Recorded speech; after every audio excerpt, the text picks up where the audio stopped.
오늘 이야기하려는 주제인데요. 예. 예, 바로 친일 청산과 관련한 이야기인데. 아, 좋습니다. 예. 이명박근혜 정권 9년 동안 벌어진 적폐. 이 적폐 하나둘이 아니죠. 정치 공방에서 적폐 청산을 문재인 캠프에서 주장하니까 국민을 적으로 삼는 표현이라고 하면서 이 적폐 청산이라고 하는 단어를 폐기해라 이런 압박을 여러 군데서 하던데 적폐는 결코 연대의 대상도 아니고 그것을 인정해야 될 것도 아니잖아요. 그렇죠. 김 PD님. 예. 적폐는 살로 치면 고름입니다. 고름은 아무리 더도 살이 될 수가 없고 네. 그것은 짜내고 제거해야지 사람이 살지 그것을 공존한다라고 하는 말은 어디서도 들어본 적이 없는데 그렇죠. 바로 그런 적폐 중에서 오늘 제가 이야기하고 싶은 거는 이명박 정권 당시에 공직사회에서 있었던 일화 한 가지 소개하려고 하는데요. 예. 이명박 정부 들어서고 얼마 안 돼서 각 부처별로 아주 특이하고 희한한 조사를 진행한 적이 있었습니다. 이게 바로 뭐냐면 김대중 노무현 10년 권력기간 동안에 정부 하에서 외부에서 채용되었던 공무원에 대한 파악이었어요. 아, 이거 속보이네. 속보여. 아, 이거야말로 진정한 정치 보복이죠. 예. 그리고 나서 이후에 이명박 정부 여기에 모든 외부에서 채용된 공무원 숫자가 어떻게 되는지를 확인한 후에 무엇을 했느냐? 예, 바로 강제적인 사퇴를 강요하기 시작했는데요. 예. 이제 그런 대표적 사례로 많은 분들에게 기억되고 있는 일, 바로 이 사람이 아주 그때 이런 정도 수준의 사람이었나 저도 깜짝 놀랐는데 문화부 장관을 지냈던 탤런트 유인촌 씨. 예. 뭐 찍지마 씨바 뭐 이런 걸로 해서 또 예. 젊은 사람들한테는 이른바 짤방이라고 해서 꽤 지금도 유명하던데. 예. 바로 이 유인촌 씨가 당시에 전 정부 하에서 채용됐던 기관장 이런 사람들에 대해서 물러나라고 강요했고 또 이거에 대해서 응하지 않는 사람에 대해서는 표적 감사를 실시한 후에 거기서 나온 무리한 결론을 가지고 해임 조치를 했죠. 예. 그런데 이거에 대해서 이제 순순히 따르지 않으니까 이후에 강제 해임시킨 분 중에서 당시 한국문화예술위원회 김정헌 위원장님 그리고 국립현대미술관 김윤수 관장. 예. 뭐 이런 분들을 이제 다 내쫓았는데요. 예. 이렇게 사람을 내쫓은 거에서만 그치지 않고 이명박 정부는 이후 전 정부 하에서 즉 김대중 노무현 정부 하에서 만들어졌던 국가기관 역시 폐지하기 시작을 하는데 저한테 이제 그런 분들이 많이 질문을 하세요. 진실화해위원회 또는 친일 관련 과거사 기구 지금은 어떻게 됐냐라는 질문을 종종 하시거든요. 예. 오늘 바로 그에 대한 이야기인데 예. 저는 이제 2002년도에 대통령 소속 의문사 진상규명위원회에서 이제 제야인사 장준하 선생님 관련한 의문사 관련 조사관으로 일을 했고요. 그리고 나서 2006년부터 4년간은 대통령 소속 친일반민족 행위자 재산조사위원회 그러니까 친일파가 친일 행위를 대가로 취득한 재산을 국가가 기속하는 그 조사관으로 일을 해왔거든요. 예. 이렇게 4년 동안 우리 친일재산조사위원회가 조사했던 친일파 이 숫자가 총 몇 명이었느냐? 친일반민족 행위자 명단은 1,005명이었죠. 예. 그런데 그 중에서도 친일재산조사위원회, 그러니까 친일파로 국가가 규명한 사람은 1,005명이었고, 그 중에서도 재산을 취득한 국가 환수 대상자는 모두 168명에 불과했습니다. 이게 굉장히 아주 제한적이고 한정적으로 엄격하게 해석해서 했는데 이렇게 36년 동안 친일 행각을 한 자가 그럼 168명, 1,005명밖에 안 되냐? 만약에 그렇다면 예. 이 나라는 정말 애국자가 넘치는 나라일 텐데 사실은 그것이 아니고 진실은 끔찍하죠. 여전히 친일 세력이 득세하고 있는 그래서 이 법의 제정을 마땅치 않게 여기던 당시 한나라당에서 이 친일 대상을 제한하고 또 쪼개고 쪼개서 그렇게 해서 이제 한정된 게 바로 이 숫자밖에 되지 못한 거거든요. 예. 그런데 이렇게 어려운 조건 속에서도 재산조사위원회가 국가 환수한 것을 참고적으로 말씀을 드리면 총 2,359필지의 이완용 같은 친일파 소유 토지를 국가가 환수했는데요. 총 규모가 어느 정도 되느냐? 지금 여의도 면적의 약 1.3배에 해당하는 땅. 예. 예, 이 땅을 이제 저희가 친일파로부터 국가 기속한 거거든요. 예, 예. 그래서 이것을 2010년도 당시, 지금은 이제 꽤 더 올랐을 겁니다. 2010년 당시에 이 공시지가로 이렇게 분석해 보면요. 약 2,106억 원 정도에 해당하는 이런 규모였는데, 이렇게 이제 환수했던 토지를 예. 국가 유공자 후손을 위한 재원으로 이제 현재 쓰고 있습니다. 자, 그런데 이렇게 아쉬운 가운데에 노력해갖고 국가가 기속했던 이 땅이지만 사실은 이제 이게 굉장히 부족한 결과물이거든요.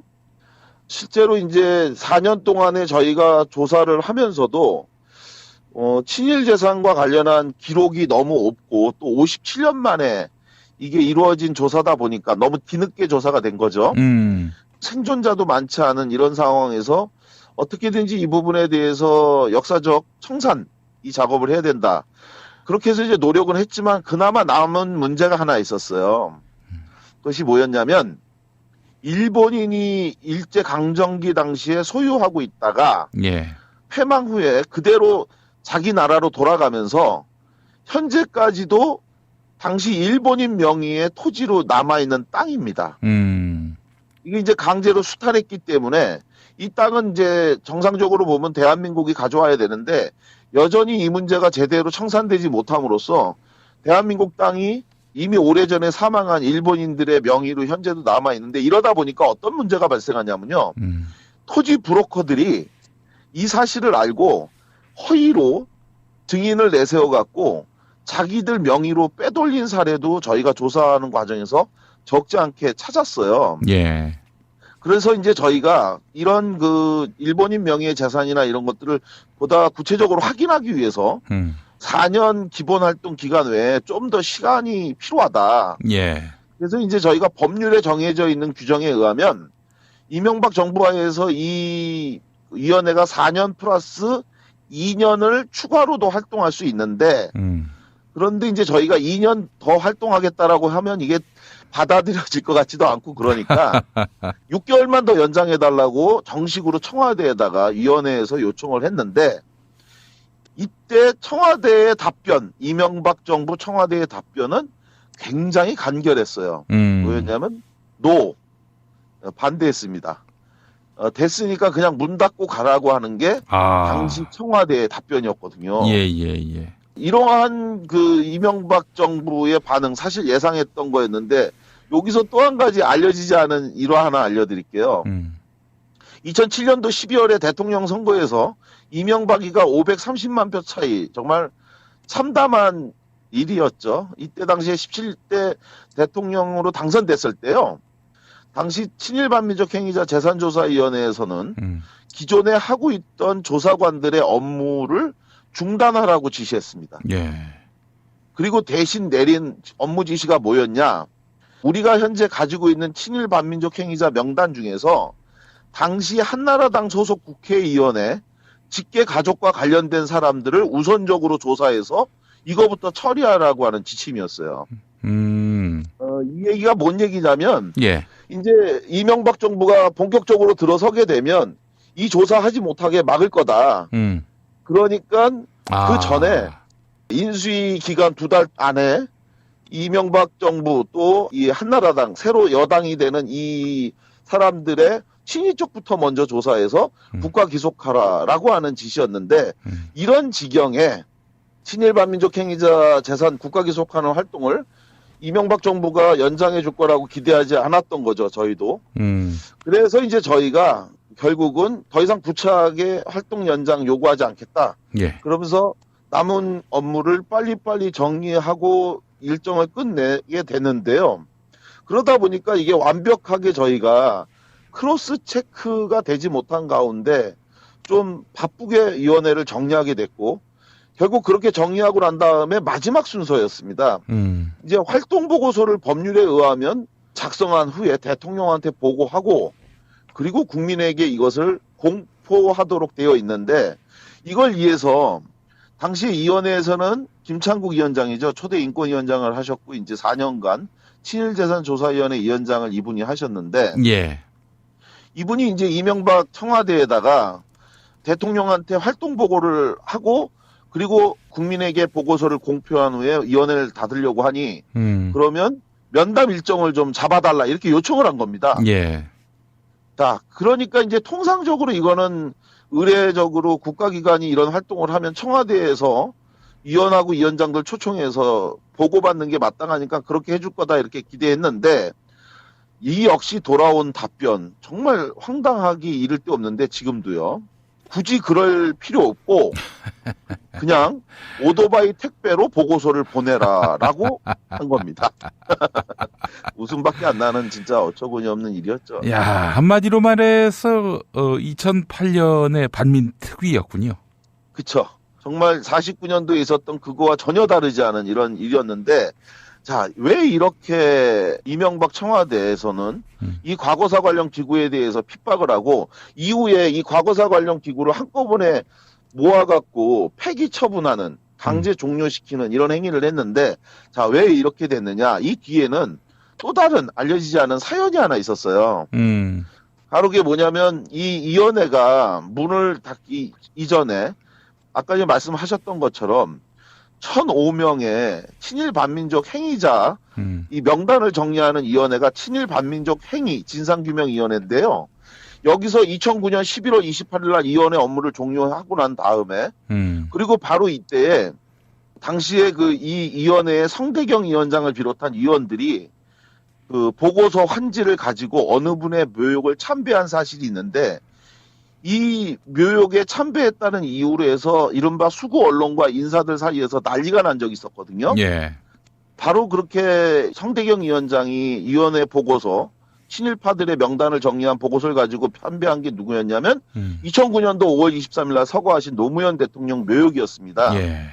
그러니까 전 정부하에서 만들었던 위원회 위원장 등이 이렇게 서거한 자기가 모셨던 대통령에게 보고서까지 가져가서 친히 묘역에다가 그거를 헌정하는 걸 보고 당시에 수고 언론은 봐라 과거사 관련 기구 누구 건지 확인되지 않냐 이러니까 이제 이거에 대해서 이 위원회 과거사 관련 기구 전부 다 없애야 된다라고 하는 여론이 비등했고 예. 결국 이로 인해서 한꺼번에 다 문을 닫게 된 건데 그런데 이 사실에는 또 다른 깊은 내막이 있었어요. 그게 뭐였냐면 바로 2005년도 노무현 대통령 재임 시절에 있었던 사연인데요. 예. 이때 노무현 대통령이 친일 반민족 행위 진상규명위 즉 참여정부와에서는 이 재산조사위원회와 그리고 명단을 정리하는 진상규명위원회 그리고 일제강점하에 강제로 동원되고 연행됐던 그래가지고 강제도욕을 했던 분들에 대한 진상규명위원회를 만들었는데 이 위원들을 모시고 청와대에 초청해서 임명장 수여한 후에 다과회를 가졌는데요.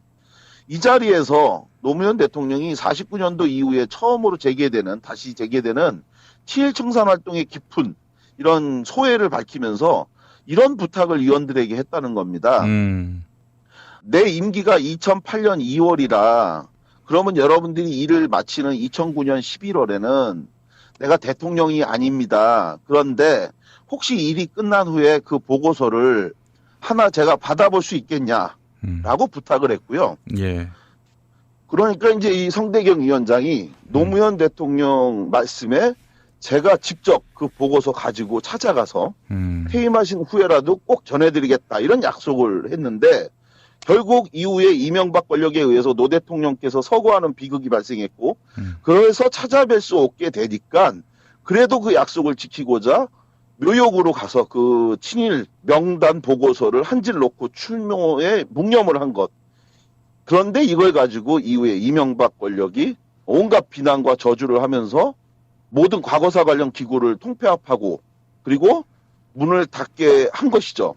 자, 그래서 저는 이번 5월 9일 투표를 통해 선출되는 새로운 정부 하에서는 미진하게 문을 닫은 이런 친일 관련 기구가 예. 다시 출범해서 제대로 일을 하기를 기대하고요. 이를 통해서 멈춰진 민족 정기 바로 세우는 활동은 이 나라가 다시 망하지 않는 확실한 길이다. 중요한 건 이거예요. 사실 외세에 의해서 망하는 나라는 없다고 합니다. 그 외세가 쳐들어왔을 때 내부에서 동조하는 매국 세력, 이 매국 세력이 없으면 절대 어느 나라도 망하지 않는데 그 매국 세력들이 지금 이 나라에서 천국이 되고 있는 지난 9년이었고 이런 매국 세력에게는 시효가 있을 수 없습니다. 그래서 제대로 된 나라 만들기 위해서는요.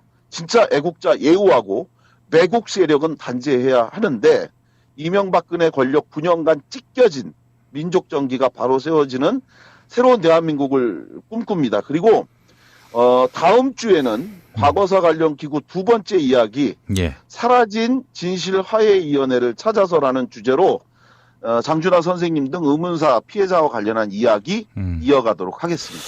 과거사 기구가 참 많은데 오늘 소개해 주신 친일 진상규명위원회 또 재산환수위원회하고 그 화해진실위원회 어떤 차이가 있습니까?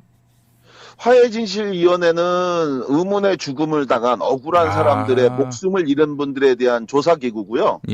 그리고 친일 반민족 행위 진상규명위원회는 말씀드린 것처럼 친일파인지 아닌지를 규정하는 거고 그렇게 해서 친일파로 규정된 사람의 명단을 재산조사위원회로 보내면 그 사람들이 갖고 있는 재산의 소유를 행정자치부의 전산망을 통해서 그 사람의 명의, 주민등록번호, 출생지역으로 소유되어 있는 확인되는 토지를 저희가 전부 다 일일이 대조해서 그래서 일제시대 때 소유했던 재산이 제3자에게 그 후에 팔리지 않고 그 후손이 지금까지 소유하고 있으면 그것을 이제 국가가 기속해서 독립운동가 후손들을 위한 재원으로 쓰는 뭐 이런 차이가 있습니다. 예.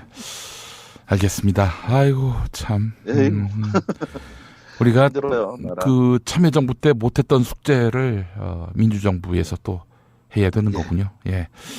9년의 세월 동안 또 얼마나 또 은폐하고 은닉했을지 생각하면 답답하고요. 이 꼴 보려고 이명박 박근혜를 대통령으로 세웠는지 막 울분이 나기도 하고요. 알겠습니다. 우리 고상만 반장님 바쁘시겠지만 하여튼 좋은 말씀 앞으로도 계속 들려주시기 바라겠습니다. 이거 속보이네. 속보여. 이거야말로 진정한 정치 보복이죠. 그리고 나서 이후에 이명박 정부 여기에 모든 외부에서 채용된 공무원 숫자가 어떻게 되는지를 확인한 후에 무엇을 했느냐? 바로 강제적인 사퇴를 강요하기 시작했는데요. 이제 그런 대표적 사례로 많은 분들에게 기억되고 있는 일 바로 이 사람이 아주 그때 이런 정도 수준의 사람이었나 저도 깜짝 놀랐는데 문화부 장관을 지냈던 탤런트 유인촌 씨. 뭐 찍지마 씨바 뭐 이런 걸로 해서 또 젊은 사람들한테는 이른바 짤방이라고 해서 꽤 지금도 유명하던데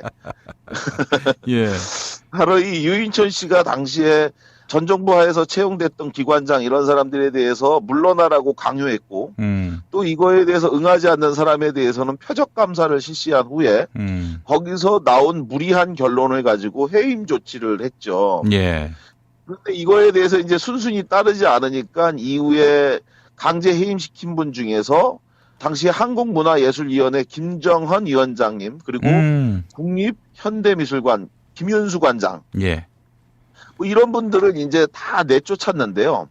이렇게 사람을 내쫓은 거 모두 168명에 불과했습니다. 이게 굉장히 아주 제한적이고 한정적으로 엄격하게 해석해서 했는데 이렇게 36년 동안 친일 행각을 한 자가 그럼 168명, 1005명밖에 안 되냐? 만약에 그렇다면 이 나라는 정말 애국자가 넘치는 나라일 텐데 사실은 그것이 아니고 진실은 끔찍하죠. 여전히 친일 세력이 득세하고 있는 그래서 이 법의 제정을 마땅치 않게 여기던 당시 한나라당에서 이 친일 대상을 제한하고 또 쪼개고 쪼개서 그렇게 해서 이제 한정된 게 바로 이 숫자밖에 되지 못한 거거든요. 그런데 이렇게 어려운 조건 속에서도 재산조사위원회가 국가 환수한 것을 참고적으로 말씀을 드리면 총 2,359필지의 이완용 같은 친일파 소유 토지를 국가가 환수했는데요. 총 규모가 어느 정도 되느냐. 여의도 면적의 약 1.3배에 해당하는 땅. 이 땅을 이제 저희가 친일파로부터 국가 기속한 거거든요. 그래서 이것을 2010년도 당시, 지금은 이제 꽤 더 올랐을 겁니다. 그거에서만 그치지 않고 이명박 정부는 이후 전 정부 하에서, 즉 김대중 노무현 정부 하에서 만들어졌던 국가기관 역시 폐지하기 시작을 하는데 저한테 이제 그런 분들이 많이 질문을 하세요. 진실화해위원회 또는 친일 관련 과거사 기구 지금은 어떻게 됐냐라는 질문을 종종 하시거든요. 예. 오늘 바로 그에 대한 이야기인데, 예. 저는 이제 2002년도에 대통령 소속 의문사 진상규명위원회에서 이제 제야인사 장준하 선생님 관련한 의문사 관련 조사관으로 일을 했고요. 그리고 나서 2006년부터 4년간은 대통령 소속 친일반민족 행위자 재산조사위원회, 그러니까 친일파가 친일 행위를 대가로 취득한 재산을 국가가 기속하는 그 조사관으로 일을 해왔거든요. 예. 이렇게 4년 동안 우리 친일재산조사위원회가 조사했던 친일파, 이 숫자가 총 몇 명이었느냐? 친일반민족 행위자 명단은 1,005명이었죠. 예. 그런데 그 중에서도 친일재산조사위원회, 그러니까 친일파로 국가가 규명한 사람은 1,005명이었고, 그 중에서도 재산을 취득한 국가 환수 대상자는 오늘 이야기하려는 주제인데요. 예. 예, 바로 친일청산과 관련한 이야기인데. 아, 좋습니다. 예. 이명박근혜 정권 9년 동안 벌어진 적폐. 이 적폐 하나둘이 아니죠. 정치 공방에서 적폐 청산을 문재인 캠프에서 주장하니까 국민을 적으로 삼는 표현이라고 하면서 이 적폐 청산이라고 하는 단어를 폐기해라 이런 압박을 여러 군데서 하던데 적폐는 결코 연대의 대상도 아니고 그것을 인정해야 될 것도 아니잖아요. 그렇죠. 김 PD님. 예. 적폐는 살로 치면 고름입니다. 고름은 아무리 더도 살이 될 수가 없고 네. 그것은 짜내고 제거해야지 사람이 살지 그것을 공존한다라고 하는 말은 어디서도 들어본 적이 없는데 그렇죠. 바로 그런 적폐 중에서 오늘 제가 이야기하고 싶은 거는 이명박 정권 당시에 공직사회에서 있었던 일화 한 가지 소개하려고 하는데요. 예. 이명박 정부 들어서고 얼마 안 돼서 각 부처별로 아주 특이하고 희한한 조사를 진행한 적이 있었습니다. 이게 바로 뭐냐면 김대중 노무현 10년 권력기간 동안에 정부 하에서 외부에서 채용되었던 공무원에 대한 파악이었어요. 2010년 당시에 이 공시지가로 이렇게 분석해 보면요. 약 2,106억 원 정도에 해당하는 이런 규모였는데 이렇게 이제 환수했던 토지를 예. 국가유공자 후손을 위한 재원으로 이제 현재 쓰고 있습니다. 자, 그런데 이렇게 아쉬운 가운데에 노력해갖고 국가가 기속했던 이 땅이지만 사실은 이제 이게 굉장히 부족한 결과물이거든요. 실제로 이제 4년 동안에 저희가 조사를 하면서도 친일 재산과 관련한 기록이 너무 없고 또 57년 만에 이게 이루어진 조사다 보니까 너무 뒤늦게 조사가 된 거죠. 생존자도 많지 않은 이런 상황에서 어떻게든지 이 부분에 대해서 역사적 청산 이 작업을 해야 된다. 그렇게 해서 이제 노력은 했지만 그나마 남은 문제가 하나 있었어요. 그것이 뭐였냐면 일본인이 일제강점기 당시에 소유하고 있다가 예. 패망 후에 그대로 자기 나라로 돌아가면서 현재까지도 당시 일본인 명의의 토지로 남아있는 땅입니다. 이게 이제 강제로 수탈했기 때문에